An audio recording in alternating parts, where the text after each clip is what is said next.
अम्मा बाद अस्तगफिरुल्लाह ली व लकुम। તમામ તારીફ અને હમદો સનાને લાયક ઈ પાક પરવરદિગાર છે કે જેની હમદો સના કરવાનો હક કોઈ અદા નથી કરી શકતું। તેની અપરંપાર નેમતો, બેશુમાર નેમતો કે જેનો શુક્રનો હક અદા કરવો બંદાના ઇખ્તિયારમાં નથી। આ આજીઝીને ખુદાની બારગાહમાં રાખી કે ખુદાયા તારી નેમતો વધારે છે, અમારા તરફથી શુક્ર ઘણો ઓછો છે। ખુદાયા તારી ઇબાદતો ઘણી ઓછી છે પણ તારી માસિયતો અમારાથી ઘણી વધારે થાય છે। આવા અહેસાસની સાથે ખુદાની બારગાહમાં હાજર થઈએ અને ખુદાના હુકમના તાબે બનવાની કોશિશ કરીએ અને પોતાનાથી થયેલા ગુનાહની મગફિરતની ખુદા પાસેથી માંગણી કરીએ। આ ઈ દિવસો છે અને એ દિવસો છે કે જેને ખાસ ખુદાએ પોતાના ગુનેહગાર બંદાઓના માટે રાખ્યા છે। દુરૂદ ઓ સલામ થાય મુહમ્મદ અને આલે મુહમ્મદ ઉપર।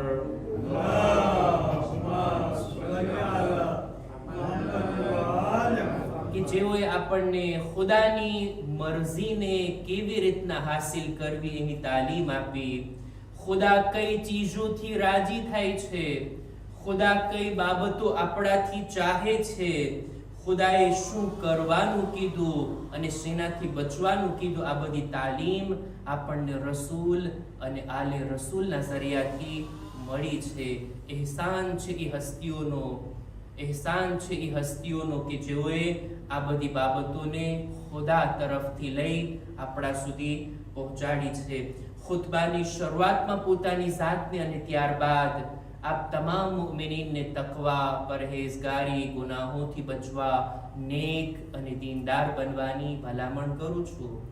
જેવી રીતના કે આપ જાણો છો આપણે નહજુલ બલાગાને ખુતબે જુમામાં બયાન કરીએ છીએ અને નહજુલ બલાગાનો 233મા નંબરનો ખુતબો બયાન કરવાનો આપણે શરૂ કર્યા। દર જુમાના એક પેરેગ્રાફ આપણે આપ લોકો સમક્ષ પેશ કરતા આવ્યા છીએ। વાતને આજે આગળ વધારવી છે। આ ખુતબાની અંદર ઇમામ ઝબાનના બારામાં બયાન કર્યા। આ ઝબાન કે જે ઇન્સાનના બદનનું એક નાનું એવું અંગ છે પણ એનાથી કેટલા મોટા મોટા કામો થઈ શકે। સારા કામો પણ ઘણા મોટા થઈ શકે અને બુરા કામો પણ ઘણા મોટા થઈ શકે આ ઝબાનના ઝરિયાથી। ઇમામ એક અલગ એંગલથી, એક અલગ દિશાથી આ ઝબાન તરફ આપણું ધ્યાન દોરવે છે કે આ ઝબાન કેવી અજીબ મખલૂક છે અલ્લાહની કે ઇન્સાનના દિલોમાં રહેલી વાતોને શબ્દોમાં ઢાળી સામેવાળાના દિલો દિમાગ સુધી પહોંચાડવાની તાકાત રાખે છે આ ઝબાન। એનો સદુપયોગ કરવામાં આવે અને આ ઝબાન, આ બોલવું, ખિતાબ કરવો, કલામ કરવું, બયાન કરવું, ઇમામ કહે છે કે આ બાબતની અંદર અમારો કોઈ જવાબ નથી। રસૂલ અને આલે રસૂલની ફઝીલતોમાંથી એક આ છે, અહેલે બેતની ફઝીલતોમાંથી એક આ છે કે તેઓ અમીરુલ કલામ હતા। વાતો બયાન કરવામાં એમનો કોઈ મુકાબલો ના કરી શકે। દુનિયાના તમામ બોલવા વાળાના શબ્દોને લાવો અને મૌલા અલીની એક વાતને બાજુમાં રાખવામાં આવે, કોઈ સરખામણી નથી થતી। ન ફક્ત શબ્દોની ગોઠવણ, ફક્ત સારા ખૂબસૂરત શબ્દોની બાજુમાં રાખવા અને ખૂબસૂરત જુમલા બનાવવા એ જ વાત નથી।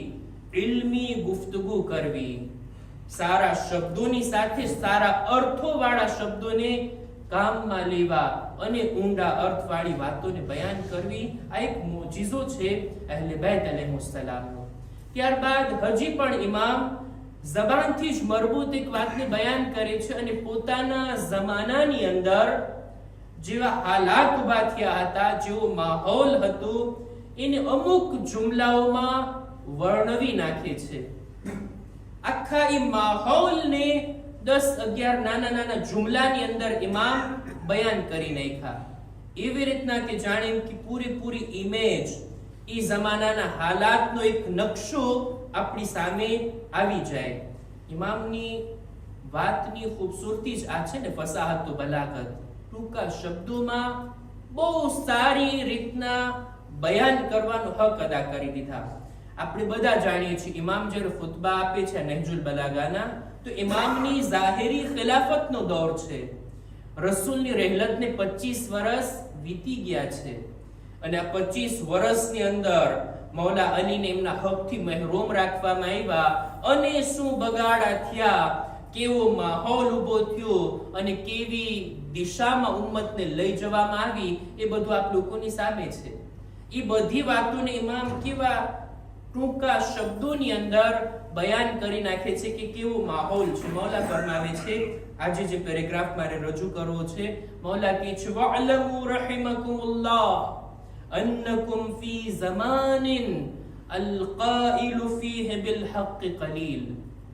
જાણી લ્યો, ખુદા રહેમત કરે તમારા ઉપર, તમે એવા જમાનામાં છો જેની આ ખાસિયતો છે. આજે 3 બાબતોને બયાન કરવી છે.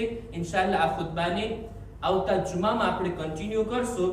મૌલા કહે છે કે તમે એવા જમાનામાં છો કે જેની સિફતો આ છે.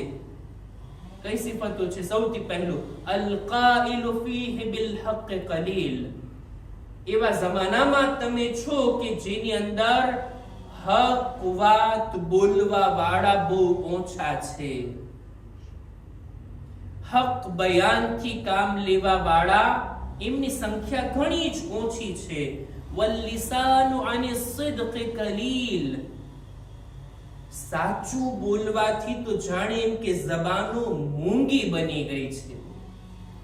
અને આટલું જ નહીં, વલ્લાઝિમુ લિલહક વલીલ.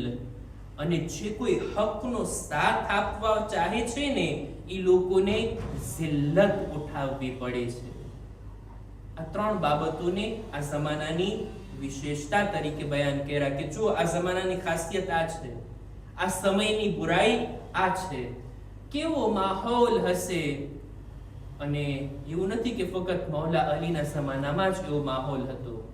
આવ્યા છે એવા સંજોગો, આવ્યા છે એવા જમાના, એવા હાલાત કે મૌલાના ચાહવા વાળાઓ પણ એવા જમાનાની અંદર મુબ્તલા થયા છે.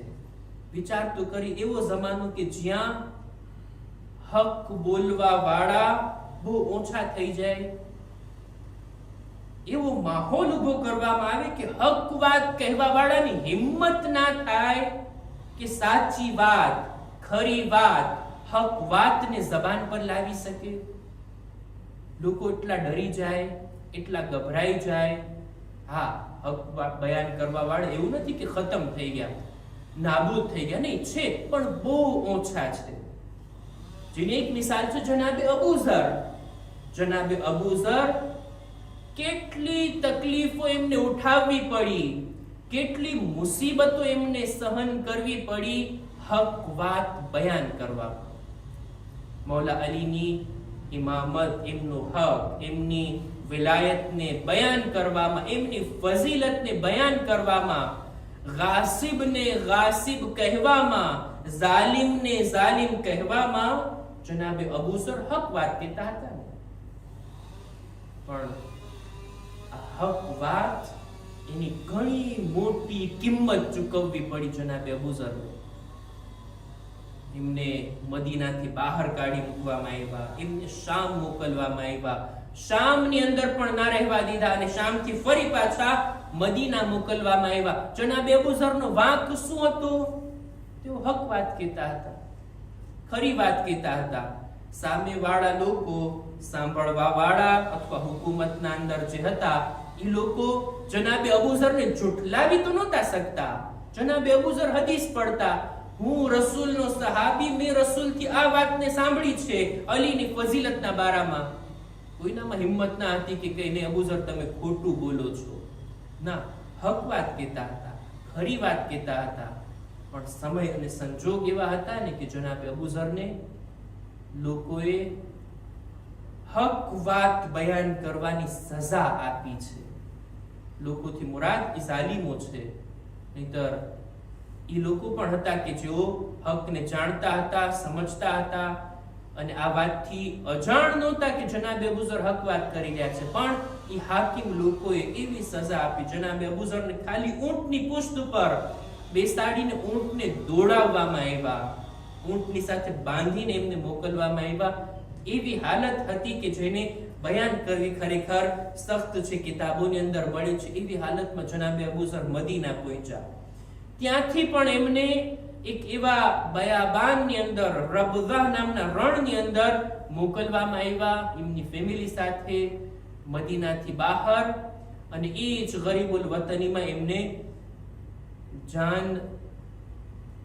જાન ચાલી જાય છે. તેઓ એવી રીતના એવી મુશ્કેલીની અંદર, એકાંતની અંદર આ દુનિયાથી જાય છે. આ બધી કિંમત છે જે હક બોલવા ઉપર ચૂકવી છે જનાબે અબૂઝરે. મૌલા કહે છે આ જમાનો એવો છે જેમાં હક બોલવા વાળાની સંખ્યા ઘણી ઓછી.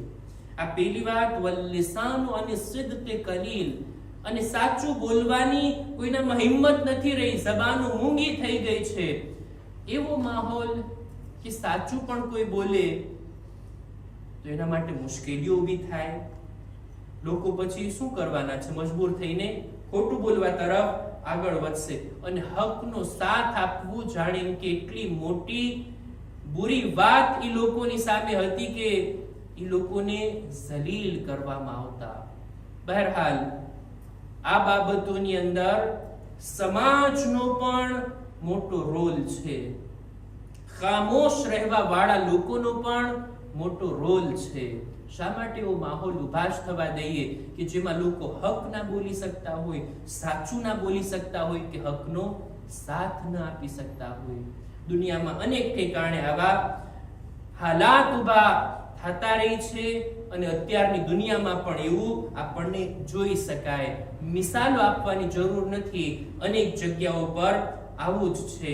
ઇમામ આ રીતના ઈ જમાનાના માહોલને બયાન કરે છે. હજી પણ અમુક બાબતો, ખાસિયતો, એવા બુરા જમાનાના હાલાતને બયાન કરતી વાતોને મૌલા બયાન કરે છે કે જેને ઇન્શાઅલ્લાહ આપણે આવતા ખુતબાની અંદર કન્ટિન્યુ કરશું. અહેકામ અને મસાઇલની અંદર જેવી રીતના કે આપણે અર્ઝ કર્યું હતું કે જેના કઝા રોઝા બાકી હોય ઈ મુસ્તહબ રોઝા નથી રાખી શકતા. આ મસલાને આપણે ગયા ખુતબામાં બયાન કરી ચૂક્યા. હવે કોઈ માણસે મન્નત માની હોય કે મારું આ કામ થઈ જાય તો હું નઝર કરું છું કે 1 રોઝો રાખીશ, 3 રોઝા રાખીશ, 5 રોઝા રાખીશ, એવી કોઈ મન્નત માની છે. એની મન્નત અને નઝર પૂરી પણ થઈ ગઈ.